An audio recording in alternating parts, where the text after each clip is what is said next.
Bom, então, como eu ia dizendo, Hélio Dutra, né, sempre teve esse sonho de ter uma casa.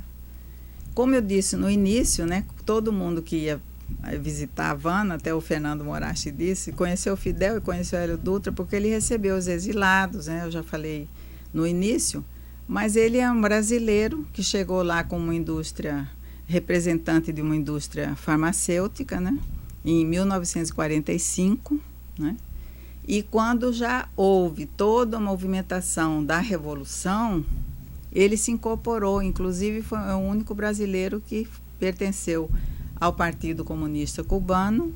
Ele era das MTT, que é as Milícias de Tropas Territoriais, né? E deu uma contribuição importantíssima, não só em Cuba, onde trabalhou como escritor, né? Como jornalista, ele fazia artigos, né, publicava artigos em vários jornais, na revista Boêmia, no Centro de Estudos Martianos, que é de José Martí, sempre estava, né, na Academia de Ciências, deu sua contribuição, não na Rádio Havana, Cuba, na Rádio Havana também, na revista Boêmia, né, ele foi um personagem importante em Cuba e se incorporou a todo um trabalho dos revolucionários cubanos.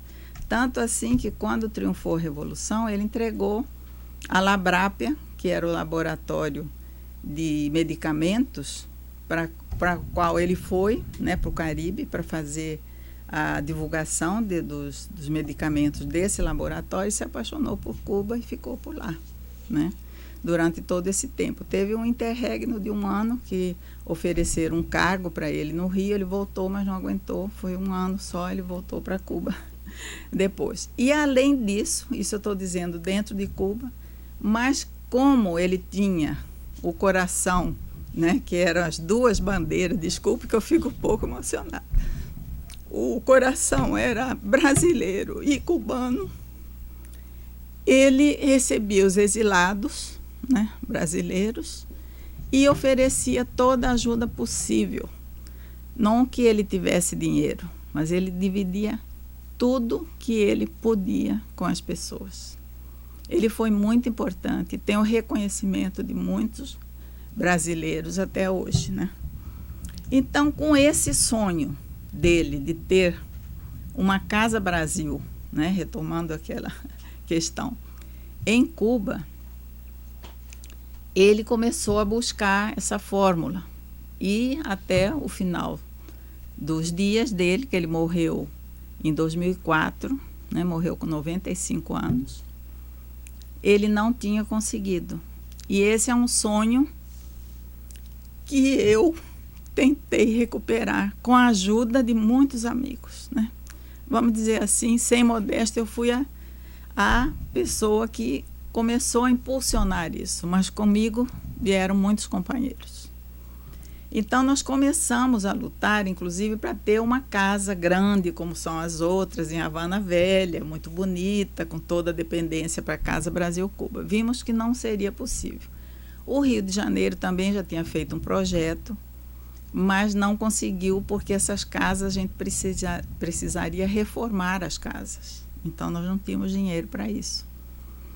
E aí esse projeto não foi para frente. Inclusive, uma época a gente fez um projeto, né, com um companheiro de Pernambuco e Brasília. Nós fizemos um projeto, encaminhamos via o Instituto Cubano de Amizade com os Povos para o Eusébio Leal, que é o historiador da cidade, né? E não conseguimos também porque vimos que não iríamos conseguir os recursos financeiros necessários para isso. Então, seguindo esse sonho de Hélio Dutra, nós conseguimos, há 8 anos atrás, né, através de um amigo que é um grande incentivador em Cuba, que se chama Ramon Venegas, o apelido dele é Mong. Ele é o nosso coordenador lá em Cuba. Ele diz que eu sou a comandante em chefe, mas isso aí é muito para mim. E ele é um coordenador em Cuba, né? Então, nós começamos há 8 anos atrás. Hoje eu vejo como uma parte muito pequena do sonho de Hélio Dutra, né? É uma sala bem grande, que nós temos dentro de um centro comunitário, né, em Havana. E isso é muito importante porque, conforme o depoimento que eu já dei para vocês, o centro comunitário recebe todo o bairro Príncipe, onde ele está situado, perto da Universidade de Havana, inclusive próximo a um apartamento que Hélio Dutra também morou um pouco do tempo da vida dele. E nesse centro comunitário, as pessoas participam muito, jovens, pessoas de mais idade, grupos de música. Então, é o coletivo, é muita coletividade ali. E esse é o símbolo de Hélio. Ele não queria nada sozinho. Ele achava que nada se ia conseguir fazendo sozinho. Então, eu acho que essa coisa de ter um memorial, que é uma sala, quem vê é uma coisa muito simples. Foram 8 anos duros, foram, mas 8 anos onde nós vivemos, cada momento, a construção dessa sala. O Frei Beto é o nosso padrinho também. Ele foi um grande incentivador, né, desse projeto, já visitou. E nós queremos também que todos os brasileiros, né, e os cubanos também já frequentam. Lá a gente vai dar aula de português, ter uma divulgação da cultura brasileira, que é muito rica a nossa cultura, das danças, do folclore. Vamos ter aula de português, né? O cubano gosta muito do Brasil. Então, é um centro onde a gente pode desenvolver tudo isso. E isso é resgatar esse sonho de Hélio, em dimensão menor fisicamente só, porque eu acho que emocionalmente é tamanho do mundo, não é nem tamanho de Cuba e do Brasil, tamanho do mundo. Porque o amor, né, de todos os colaboradores, e nós temos muitos, desde aqueles que iam me ajudar a classificar os documentos que Hélio deixou, né, que nós pegamos todos na casa dele e levamos para lá. Alguns não, inclusive algumas medalhas que ele ganhou, porque ele doava tudo, né, para as pessoas, porque o dele não era deixar com ele, era divulgar, era trazer as consciências das pessoas, né, para todos os cantos que ele pudesse. Então, ele não queria nada para ele. Ele doou muitos livros interessantes, com dedicatórias fantásticas, né, de pessoas, como o do Ziraldo, né, que deu o livro Jeremias o Bom para ele e colocou uma dedicatória linda, que quando eu vi fiquei encantada. Ele dizia: Hélio, eu não te conhecia quando escrevi este livro. E se tivesse te conhecido, chamaria esse livro de Hélio o Bom, e não Jeremias o Bom. Pena que esse livro também, eu acho que ou ele doou, né, ou alguém achou lindo e levou. Mas fica essa lembrança que eu acho que eu tenho obrigação de dizer para registrar essa história viva, né? Bom, então, Hélio era isso. Nós temos esse espaço, 8 anos de... Ainda não terminamos tudo dentro do espaço, porque é com a colaboração de amigos. Nós não temos financiamento de órgão nenhum, né? Os cubanos nos ajudam muito com a mão de obra, uma pessoa que ajuda, que vai arrumar o forro. Nós conseguimos agora fazer uma parte do forro, né? E eu acho que agora, né, com essa ideia de um DVD, né, que ficou a partir da realização do centro, né, um centro de direitos humanos e memória popular aqui de Natal, que por uma coincidência, que eu não acho que é coincidência assim, são as energias boas nossas que se atraem, né, uma pessoa conversou com o Mouzinho lá de Brasília e disse que tinha esse memorial, e aqui em 91 Hélio Dutra visitou e deu uma entrevista, né, e o Centro de Direitos Humanos e Memória Popular, né, e a Rede de Direitos Humanos, né, DHNet, compilou todas essas entrevistas, né, tem um DVD com várias partes, segundo temas, né, que ele falou nas entrevistas, que está muito interessante. E então a gente veio para dar essa pequena contribuição também, falando um pouco dessa história, porque eu acho que nós temos obrigação, quem viveu essa história tem a obrigação de dizer, assim como eu, várias outras pessoas que viveram também essa época têm a obrigação de dar esse depoimento. Então, essa ideia é essa, um DVD que a gente tem que ressaltar, que foi feito em 1991, então tem que contextualizar o que ele diz naquele período histórico, porque depois disso muita coisa aconteceu, né, em Cuba, em relação ao mundo, em relação aos Estados Unidos, em relação ao bloqueio, e até hoje, né, continua acontecendo. E nós temos que agradecer também ao Centro de Direitos Humanos e Memória Popular, né, esse resgate dessa memória histórica, né, que é de uma pessoa e que diz respeito a uma história. Não é simplesmente, né, uma pessoa. É uma pessoa que representa a muitos brasileiros e representa a história da solidariedade Brasil-Cuba, né? E ele queria muito lutar por isso. E todas as atividades que são feitas lá, a gente tem reforçado sempre esse laço desses dois povos irmãos, Brasil e Cuba, que Hélio tanto prezava, né?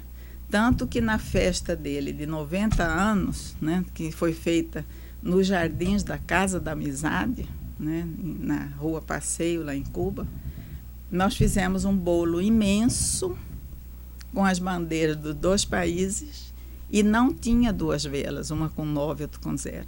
Tinha 90 velinhas, que todos os presentes sopraram a vela, né? Inclusive as velas não acabavam nunca de apagar. E tinha uma pessoa que aparece no vídeo, né? Eu convido também, nós passamos esses vídeos lá no centro, né? Já passamos várias vezes essa festa dele, nós conseguimos filmar. E tem uma pessoa que pega um leque e abana também assim para ver se as velas paravam. Então era essa chama de Hélio, né, que estava aí presente, inclusive na hora de apagar as velas. E estavam presentes pessoas de várias entidades, organismos cubanos, né? E nessa ocasião, inclusive, ele recebeu uma medalha, Félix Elmusa, uma medalha de jornalismo do presidente da época da UPEC, né, que é a União de Periodistas Cubanos. Então, Hélio era uma pessoa que foi uma pessoa importante para os brasileiros e para os cubanos. Os cubanos souberam retribuir, né, até o fim da sua vida, com toda a assistência possível, né. Jornalistas brasileiros procuravam Hélio indefinidamente para entrevistas, né. Ele se sentia muito feliz e nunca foi, como ele dizia, não, eu acho que eu não sou soberbo.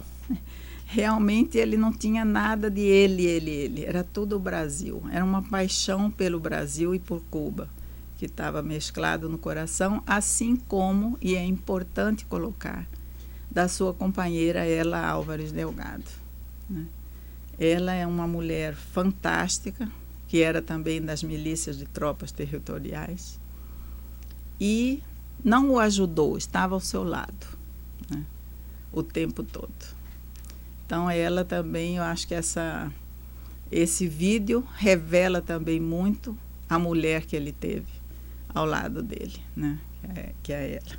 E que eu aprendi a conhecer, né, eu dizia muito que os dois eram meus pais lá em Cuba, né, e ela me dizia sempre, este aqui é o seu lugar seguro, pode vir a hora que quiser. Eu vivia lá, na casa deles, né. Então, eu tenho que às vezes até podem confundir, não com um depoimento, mas uma declaração de amor. Eu sempre, foi assim para mim, né, ele. Então, eu acho que esse vídeo aí, tenho certeza, né, que esse vídeo vai trazer muito do Hélio, né, dessa biografia fantástica, né. Desde criança ele contribuiu para a economia familiar, foi para Cuba, né, nessa. Ele é carioca. É. Ele trabalhou na Labrápia, que ele tinha no coração também, né? A empresa de laboratório, né? Era um laboratório inglês. E era do Partido Comunista. E ele recebeu a carteirinha, né? Que do Partido Comunista, que está lá no memorial. Eu resgatei muita coisa da casa dele, está classificado tudo em pastas, né? Muito simples, né? Do Partido Comunista Brasileiro também? Ele era Não. da mesma célula. Ele era, Ele falava no depoimento que era da mesma célula de Graciliano. ele era em 45, mas depois ele foi, né, embora para lá e era do partido lá. Mas ele lutou com os cubanos, né, pela Revolução e entregou, né, a Labrapa, o laboratório, que depois era... Eu sempre que passava com ele perto do laboratório, dizia: aqui era o laboratório, aqui era o laboratório, com uma alegria, como se fosse aqui, ele estava vivendo aquele momento, né? Ele sempre era assim, muito otimista, e ela também, uma pessoa muito otimista, né? Ela perdeu a visão, mas ela via com os olhos do coração. Eu sempre dizia isso para ela, né? Então ele foi testemunha também, testemunha, né, dos acontecimentos mais prementes, né, da Revolução Cubana, e divulgador das ideias de José Martí, né, que eu acho que os brasileiros precisam conhecer mais José Martí, que foi um grande homem, um revolucionário, que ele morreu com 42 anos, ele foi o mentor intelectual do quartel Moncada, do assalto, como Fidel dizia, né? E é o herói nacional de Cuba.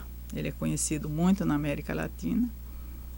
E no Brasil ele não é muito conhecido, né? Nesse curso que a gente dá no Nescuba... Na verdade, a letra de Guantanamera a letra de Guantanamera de José Martí, né? São os versos de José Martí, de Guantanamera. E a gente tem... E a gente tem uma unidade no curso que a gente dá no Nescuba, naquele curso que eu falei, sobre José Martí. E o Nescuba também trata de sempre estar divulgando o pensamento de Martí.